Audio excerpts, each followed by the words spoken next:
If Doom and Wolfenstein had a magical baby, it would probably look something like this.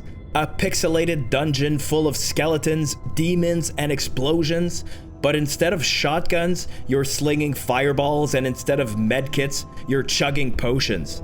This is Wizardum, a fantasy boomer shooter developed by Amber Heart Games and published by Apogee Entertainment.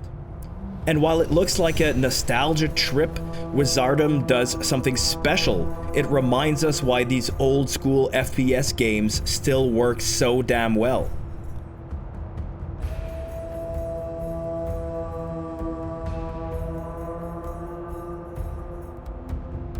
Let's be clear, Wizardum wears its inspirations proudly. From the moment you load in, you can feel the DNA of Doom and Wolfenstein pulsing through the screen. Tight corridors, hidden secrets behind walls, chunky enemies that explode into pixel guts. It's not about realism, it's about rhythm. The devs took the core idea behind the 90s shooters, like constant movement, fast reaction, clean feedback, and rebuilt it around magic. The result is something familiar but weirdly refreshing. Let's talk about the core gameplay loop. At its heart, Wizardum is about momentum.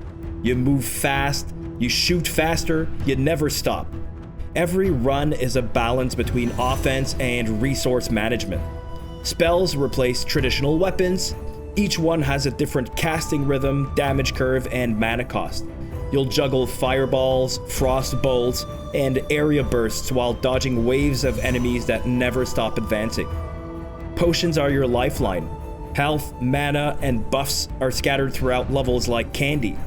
And just like Doom's medkits, they're placed strategically to reward aggression.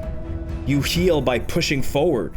There's no reload button here, no ADS, just pure, sweaty, magical chaos. The level design channels classic Doom and Wolfenstein energy too. You'll sprint through maze-like hallways, open secret walls, and clear rooms that loop back into themselves like cleverly designed puzzles. Each map feels handcrafted. It's not procedurally generated, not random. You can tell the devs really studied what made 90s FPS layouts fun. Tight loops, vertical layers, and just enough confusion to make exploration exciting without being frustrating. Lighting also plays a big role. Color-coded doors, glowing potions, and dynamic lighting keeps your eyes busy even while dodging 20 fireballs at once. The pacing is relentless, but in the best way possible. Wizardum doesn't try to hide what it is. It's retro on purpose. Chunky, low-poly models, pixel textures, and bright colors that make everything pop. It's the kind of game where you can pause mid-fight and take a screenshot that looks straight out of 1995. If 1995 had bloom lighting and modern rendering. Spells explode with bright particle effects, casting light across the dungeon walls. It's visual satisfaction, like a reminder that retro doesn't have to mean ugly. This is a game that knows its aesthetic and it leans all the way in hard. Then there's the sound design. When you hit an enemy with a fireball, it crunches. When you drink a potion, it slurps in stereo like you're chugging liquid lightning. And the soundtrack? It's rock, but with mystical synth layers. It channels Doom's soundtrack, but filters it through a fantasy lens. More dungeon core than death metal. Everything here is tuned to one purpose, the flow.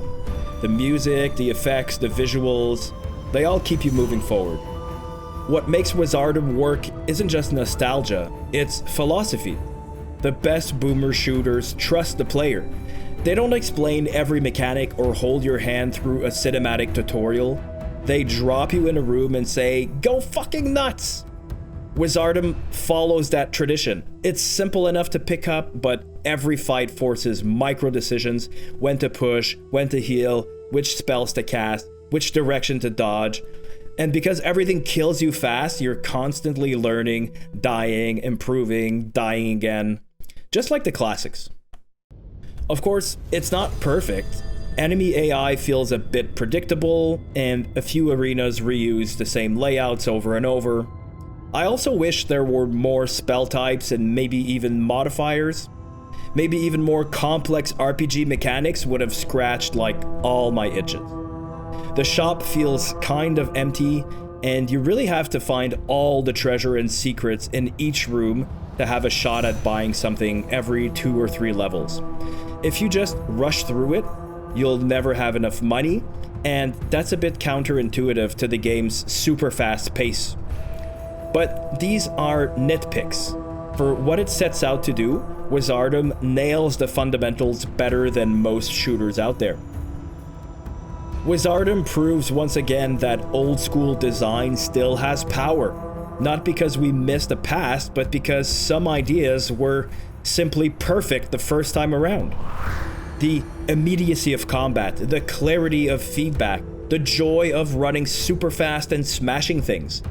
Whether you grew up on Wolfenstein 3D or discovered Doom Eternal yesterday, there's something deeply satisfying about this kind of purity.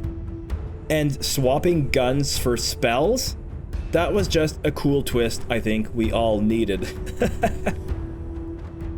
In the end, the game is what happens when a small indie team says, what if we made Doom again, but let's do spells instead of guns? Well, okay, let's give them one gun. And somehow it just works. It's fast, it's loud, and it's magical in every sense of the word. If you're craving that 90s shooter energy with a fantasy twist, this is absolutely worth your time. I'm Nick from Noble Games, and if you're into indie games, you might want to check out my own game, Runes of the Abyss. Runes of the Abyss is a turn-based roguelike with JRPG-style combat, and it's also retro-inspired, so check out the link in the description if that kind of thing floats your boat.